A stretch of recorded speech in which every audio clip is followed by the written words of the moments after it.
Well, the Mountain West is gearing up to make its pitch to Oregon State and Washington State to become members of their conference, and they can make a pretty compelling pitch, but there are roadblocks. You are Locked On Pac-12, your daily podcast on the Pac-12 Conference. It's the Locked On Podcast Network, your team every day.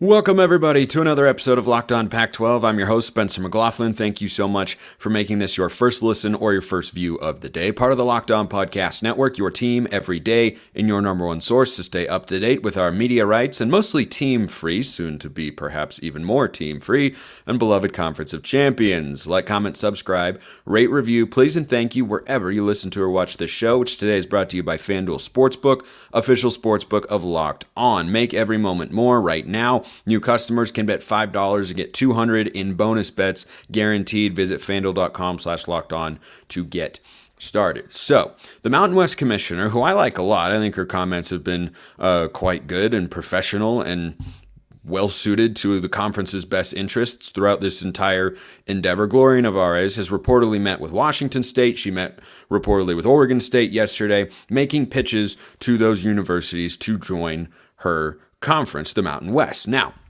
this is a tricky situation because Oregon State and Washington State can remain members of the Pac, and there are benefits to that, which I'll get to, but then there are downsides as well. And all this sort of stuff, the expectation actually is that for Oregon State and Washington State, clarity is not going to come quite as soon because this stuff is so complicated and hard to work out. So we'll get to continue to cover it as the season goes on.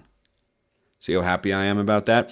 Now, as for Stanford, Cal, and SMU, one-time future Pac-12 member, SMU that is, they're reportedly going to be getting that approval into the ACC. It looks like that'll be done this week. Maybe it stretches into next week, but they're just trying to hammer out the details. Both sides see the benefit. Both sides seem to want that to happen. So now it's a world in which we're down to the Pac-2, Oregon State and Washington State, and they have to decide what to do. So the Mountain West's pitch to Oregon State, I think, is centered around a few key tenets. Number one, stability. The Mountain West has certainly had teams leave before. Utah and TCU were one-time members of the Mountain West, but the league has continued to thrive since then. They've had some solid brands. Of course, San Diego State just got to the national championship game in men's basketball. Fresno State and Boise State are kind of your linchpins for football, along with the Aztecs, who picked up a win over Ohio on the weekend. Wasn't as well attended as you would have liked to have seen, but also they're in the Mountain West. They're not coming to the P5 level at this point in time, but I still think one day that could happen for the Aztecs, and I do think they deserve it. But stability is something that they can offer because right now everything is uncertain, up in the air for Oregon State and Washington State. They have no idea where they're going to be going, what they're going to be doing. They do have basically three paths. It's the Mountain West, the American, or rebuild the Pac with schools from each of those two aforementioned conferences. Now, stability is one thing they can offer because they have a depth of teams that are not really going anywhere. I mean, Boise State, Fresno State, San Diego State, yeah, maybe, but I don't see a realignment world in which other conferences, probably the Big 12, come from Mountain West schools one day and Oregon State and Washington State aren't at the top of their list. Like, I don't know how that happens. Like, maybe they would go for 4, but I don't see, if you go for 2, it'd be the Beavs and the Cougs. If you go for 4, it'd be the Beavs and the Cougs and the Broncos and the Bulldogs, right? Boise State and Fresno State. If the Big 12 were to come for Mountain West programs one day, San Diego State would also be a player in there. But I don't see how either would get left out. So I think the stability argument holds some weight. Now, the other thing that they can offer is the media rights deal. Now, what people who favor the American Conference will point out is that the American Conference's media rights contract pays out more per school than the Mountain West's, which is true. However, there are two things to consider here. Number one, 3 things actually. Well, 2.5. You'll see. Number one, the travel costs to play in the American Conference are significantly greater than that of the Mountain West for Oregon State and Washington State. So any increased amount, if you're getting a couple million more, there's going to be a portion of that is offset by the increased travel, because remember, this is funding an entire athletic department, or helping fund an entire athletic department. It's not like this is the only way athletic departments make money, but it is a chunk of the change that's in there for, their money that they give to all their programs. But everybody needs planes, everybody needs food, everybody needs hotel, and there are hundreds and hundreds of student athletes who are traveling and playing games and doing all this sort of stuff. So that's the first thing to consider. But the second thing is, with Oregon State and Washington State joining a Group of Five conference, I'm not sure how the valuation of that particular media deal doesn't increase at least a little bit.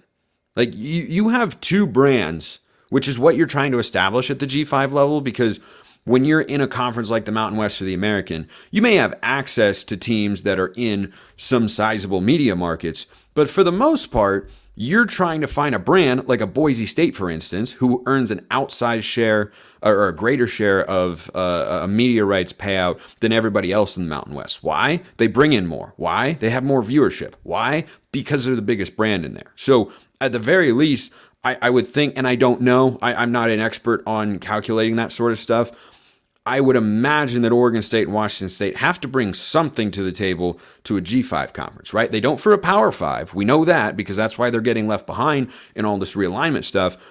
But they have to, I think, at least bring something to the table, or be in line for, a higher end share, or a Boise State level share, perhaps. I don't know. That's just kind of my suspicion.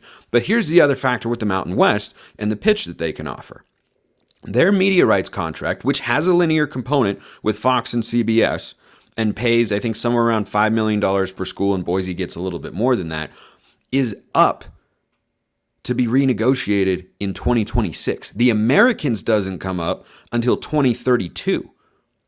So that question that I just posed would be readily brought to the forefront of the minds of athletic departments in the conference of, hey, do Oregon State and Washington State increase our value here? And if so, we have the opportunity to pretty quickly get a media deal that pays more than what we had previously. So that's an intriguing element to all of this, that the Mountain West deal is going to be either redone or renegotiated in 2026. And, I've long stated and continue to believe that whichever conference Oregon State is a part of, whether that's a rebuilt Pac, the Mountain West, or the American, that is going to be, because of their presence there in football specifically, the best Group of Five conference in the country.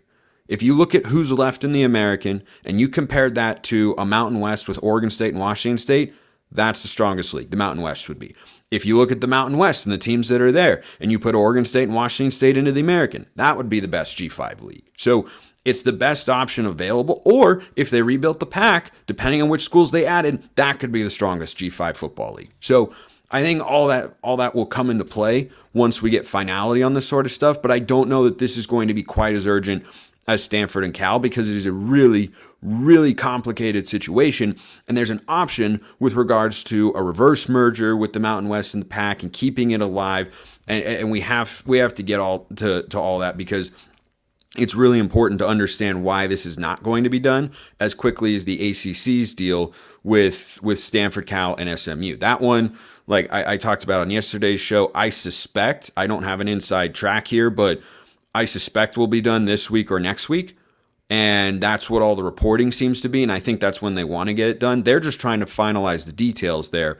But these are big, big moves that we're talking about. Oregon State and Washington State to the Mountain West, or to the American, or rebuilding the Pac. So all that matters tremendously.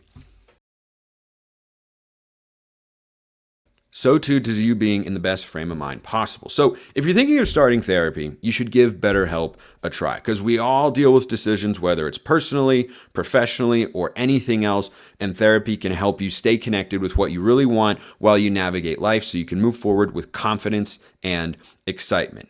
BetterHelp is entirely online, designed to be convenient, flexible, and suited to your schedule. Kind of like one thing I love about doing this show, it fits my schedule, because I can record them at various points, these shows, during the day. BetterHelp works the same way. It's entirely online. I can use the same equipment to access BetterHelp that I use here to bring you these shows, and I thank you all for tuning in, by the way. Just fill out a brief questionnaire, get matched with a licensed therapist, and switch therapists at any time for no additional charge. Let therapy be your map with BetterHelp. Visit BetterHelp.com/LockedOnCollege today to get 10% off your first month. That's BetterHelp, HELP.com/LockedOnCollege.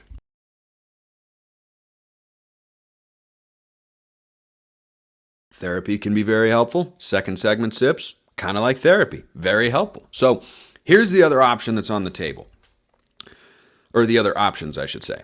Rebuilding the Pac with just Oregon State and Washington State, and probably pulling schools from the American and the Mountain West, or a reverse merger is an idea that, based on everything I've seen reported, John Wilner had a great piece in the Mercury News the other day. I was reading, actually, as I recorded the show, I was reading it this morning, and he talked about how that's more than just an idea. It's a very real possibility. And essentially what that would entail is the Mountain West dissolving and then becoming the new Pac. Now, this is a legal question that lawyers are going to have to answer. I think either way, and this is another part of the pitch that the Mountain West can make to Oregon State and Washington State, if they're involved, if they end up becoming one entity, whether that's, the Mountain West or the new Pac or something like that, access to the college football playoff because you're playing in the best G5 league in the country for football is not out of the question. It's not easy, it's not automatic, but it's not out of the question. So that's part of the pitch. And I think that exists for Oregon State and Washington State either way. But it depends on, if they rebuild the Pac and it's some American, some Mountain West, now you have to examine the pedigree of all the schools in there. But I think it would lean towards, being an undefeated conference champion. Yeah, it's going to give you a chance. But here's where everything gets tricky and why this is not going to play out in a short amount of time. The Pac as a conference does still presently exist and is still scheduled to exist in 2024. I know the Pac as we know it has died, but this is a really important legal, distinction to make, because this is why the option of rebuilding the Pac is going to be appealing to Oregon State and Washington State. And I think even if and probably when Stanford and Cal leave for the ACC, it's still what Oregon State and Washington State might prefer. But that might be a tough sell to the Mountain West, who would say, well, we don't want to just stop existing as a conference unless, if Gloria Nevarez became the commissioner of the new Pac, I'd frankly be on board with that. She seems great. But the Pac itself still exists as a legal entity and has remaining assets, things like postseason payouts, conference revenue, emergency fund, all this sort of stuff. So if the Pac remains and Oregon State and Washington State stay in it, then the assets that the conference has accumulated, as in NCAA tournament units or postseason payouts or all this sort of stuff, that stuff goes to the conference and then is distributed to the remaining members. If you leave the conference, as 8 and soon to be 10 probably schools have done and will do, they are not entitled to any of that money. But that money still belongs to the conference and the members who are there. So if Oregon State and Washington State stay in the Pac, then they would get all of that money. Now, where that money would go, unclear. But Washington State and Oregon State would get access to, at least as I understand it, an outsized portion of it, if not all of it. And then the new teams that would come in, maybe some of the money gets used to help, pay exit fees or negotiate, or, all that sort of stuff. But there's a non-zero amount of money there for programs like Oregon State and Washington State. We know that Washington State has had financial perils over the last several months and calendar year or so. They had to put that hiring freeze on and everything. They could definitely use just an influx of many, many millions of dollars. So if the league were to dissolve, though, and Oregon State and Washington State, rather than rebuilding the Pac or doing a reverse merger where the Mountain West just moves over and becomes the new Pac, then the remaining 12 schools for this season, what we know as the Pac-12 and refer to the Pac-12, they will all get the money to be distributed evenly as it would have if the league had never dissolved in the first place. But for that to happen, the Pac would have to formally and legally dissolve. I know it is actually dissolved, but it has not legally dissolved and gone away. So according to John Wilner of a Bay Area news group, $65 million in NCAA tournament units is expected to be paid out over the course of the next decade, and there's also $43 million in net assets. Now, another part of that, you take on the conference's assets, you take on its liabilities. My understanding from having read the reporting on all this sort of stuff is that the Comcast overpayments, which are in the $60 to $70 million range, are going to be withheld from all 12 schools equally because it occurred while they were there. That's just how it appears at this point in time. So just in case you're thinking like, well, there's $65 million there, but they have to pay all that money to Comcast. Like, that money is not going to be just a dead hit solely that the conference is solely responsible for. It will impact the schools that were in the league when the overpayments were taking place. So that is the appealing side of trying to find a way to rebuild the Pac for Oregon State and Washington State. The Mountain West is going to make their pitch. As I talked about earlier in the show, the American Conference is also expected to make their pitch, which I'm sure will be similar. I think the Mountain West one is slightly more compelling because of the geography of the situation, but the best option for Oregon State and Washington State, as crazy as it sounds, is still to rebuild the Pac. Now, there are obstacles to that, right?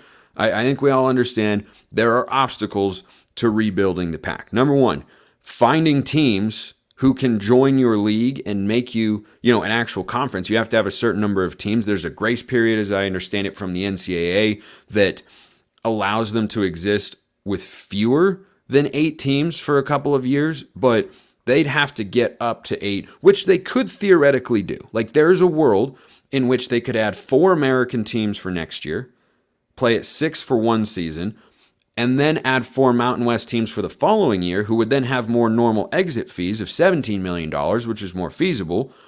And the American schools, it doesn't really matter when you add them because you're inside the 27-month threshold, so it would automatically trigger to go beyond $10 million. The American schools that left for the Big 12, Cincinnati, Houston, UCF, they all had to pay $18 million, even though the exit fee stipulates that it's $10 million. So it would probably be in that sort of range, 15 to 18, maybe 20, but probably closer to 15 to 18 million, I think is kind of the expectation for a team to leave the American Conference and then join next year. And they owe that money. The American teams are paying, or the now Big 12 teams are paying to the American Conference. They're paying that money over the course of time.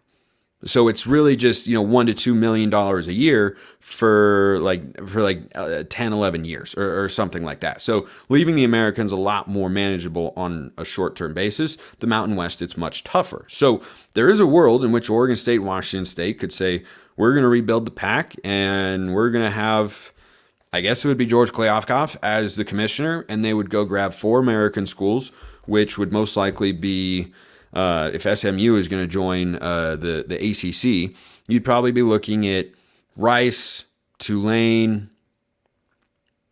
Gosh, Memphis and USF would be neat and all, but that's a big geographical reach. Maybe they'd be able to pull that, right? Like that might be worthy of examination now that the SMU component is out of there. And then the following year, you would add 4 Mountain West schools, and that would probably be San Diego State, Boise State, Fresno State, and either Colorado State or UNLV. Those would be the most likely candidates there. But you would have to find teams who can make the logistics work. You'd have to find enough teams, and you have to have teams that are going to stick around and actually be able to give you some stability within the conference and who don't have an eye on, getting to a Power 5. Because, say you added Boise State and Fresno State.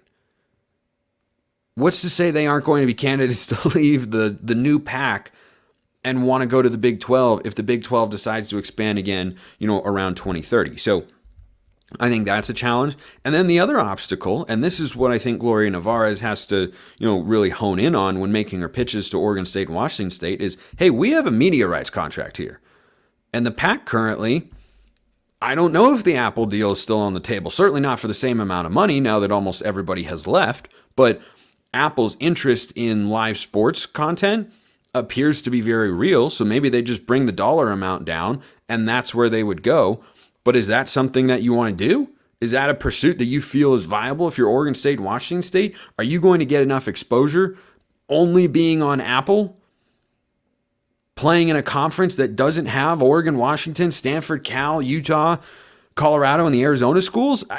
That's a tough calculation to make, and I think a pretty tough sell. So those are kind of the obstacles to it. I think that's enough realignment talk for now. As always, ask your questions, and I'm happy to answer them as best I can. YouTube comments, or hit me up on Twitter at Smalls_55 or at LO_Pac-12. DMs and mentions both wide open. We have honest to goodness, real, impactful, important football happening this week. Isn't it great? And you can bet it all at FanDuel. Yeah, you can. You can bet it all at FanDuel because FanDuel is America's #1 sportsbook. You can get ready for the NFL season with incredible offers from FanDuel and college football as well. We're going to be talking about FanDuel lines here in just a matter of moments. But right now, new customers can bet $5. That's it, $5 and get $200 in bonus bets guaranteed. Plus, all customers who bet $5 will get $100 off NFL Sunday Ticket from YouTube and YouTube TV. Now is the best time to join FanDuel. The app is easy to use, and you can be on everything from spreads to player props. You can still get over-under win totals for teams who haven't yet played a college football game. Visit FanDuel.com/lockedon. Kick off the NFL season with an offer you won't want to miss. I'll be relying on FanDuel all season long for the Pac-12 Prime Picks, which will return this Friday. Can't wait to have a better season than last year, where I was just a shade under 50%. Trying to do better than that this season for sure. So go check out FanDuel, official partner of the NFL. All right, let's talk about some football. So, a couple of interesting notes on point spreads. We had some betting lines that I've been monitoring over the lead up to this season and to this week and to all the games and everything. So the most interesting and impactful one is Utah. So Utah plays Florida on Thursday at Rice-Eccles. It's going to be an awesome football game. I will actually miss watching the game. I will be calling the Arizona State game on Southern Utah radio, but that is going to be an awesome, awesome football game. I might be watching that one off to the side, and that's going to be a fun game to watch. But that line has moved back out to 6.5 on FanDuel. Now, it opened at 9.5, which is a pretty sizable spread. And then last week, it cratered all the way down to Utah -4.5. And it has since, like a stock, rebounded up to 6.5. And I think that my theory on why it went all the way down to 4.5 was correct. That the sports books have given credence to the idea, understandably so, that Cam Rising might not play. But I don't think that they actually believe that that brings it down to a 4.5 point line because Utah is at home. I think it came all the way down to 4.5 because they were trying to cover themselves for the possibility that Cam Rising doesn't play. And they knew that with all the rumors and everything, remember, their goal is to get 50% of the money on one side, 50% on the other, and then they take the house edge, right? So they pay out to everybody who wins, and then they take the money from everybody who loses. And that, -110 that you bet in there, that's where they, win, is on the margins there. But it's obviously very, very profitable. But I think they brought it all the way down to 4.5 on purpose, and it's back up to 6.5. I don't think it necessarily means that Cam Rising is a lock to play on Thursday. All the indications are that it's still up in the air. But I think that was Vegas kind of covering their rear ends a little bit, saying, well, if he doesn't play, we want to have all these bets down around a 4.5 line, but it's gone back up to 6.5 because he's probably going to play, but it's not a guarantee. So I think that Utah is going to win that game. We'll talk about that more later in the week. Cannot wait for that. That'll probably be on probably tomorrow's show. Haven't planned everything out. Just kind of depends on what the news is and everything. But here's another one. Talk about a line that's come down. The Stanford line. Oh, dear. They're at Hawaii. Who just went and lost. They were a big underdog, but put up a decent fight to Vanderbilt, one of the worst Power 5 programs in all of America. Stanford opened as a 9.5 point favorite in this game. It's down to 3.5. Now, this may sound crazy, and this game is on Friday. I kind of like Stanford minus 3.5. I was going to take Hawaii in the points plus 9.5 for a Pac-12 prime picks in week 1, because everydayers out there know I'm low on Stanford this year. I think that's the worst team in the pack. Somebody has to be. And I think the worst football team in the Pac-12 is going to be Stanford. I think they become the first team since Oregon State in 2017 to go winless in conference play. And I think their only wins are going to be Hawaii and Sacramento State. Would it shock me if Hawaii won this game? No, because that's a big movement and it stayed there, right? The Utah line came down, but then it went back up, rebounded a little bit, right? Had a tough stretch, people were short in the stock, and then everybody went long on it again. Not as long as they were before, but they still went long on the stock.